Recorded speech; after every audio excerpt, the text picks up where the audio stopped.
Penertiban Pasar Mardika Ambon, Satpol PP sudah diingatkan jangan kasar.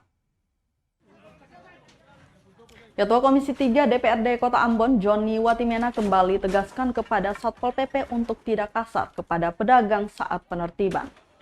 Hal ini sudah ia sampaikan saat rapat dengar pendapat bersama Satpol PP menyoal penertiban pedagang untuk revitalisasi Pasar Mardika.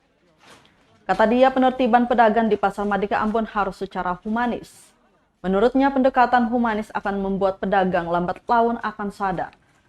Diketahui DPRD Kota Ambon telah menerima laporan dari pedagang terkait dengan masalah penertiban di Pasar Mardika Ambon.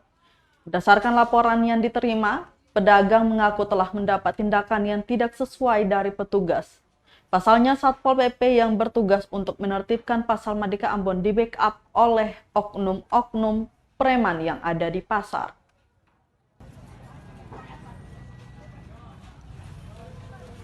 Revitalisasi Pasar Mardika, kemudian penataan ulang kondisi para penjual di pasar.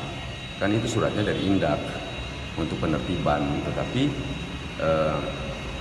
penertiban sendiri dilakukan oleh bersama dengan Indak dengan Satpol PP. Kemarin dalam pertemuan dengan Satpol PP yang hadir adalah Sekretaris Satpol, juga sudah kami ingatkan agar seluruh tindakan penegakan perda atau penertiban bagi masyarakat itu harus lebih humanis atau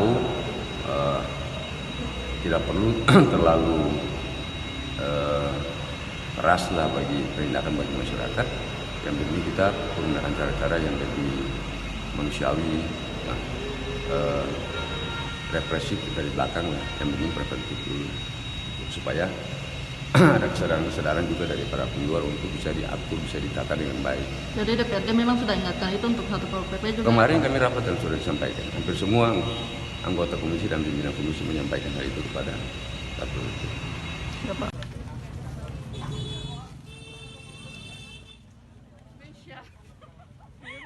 Terima kasih sudah nonton.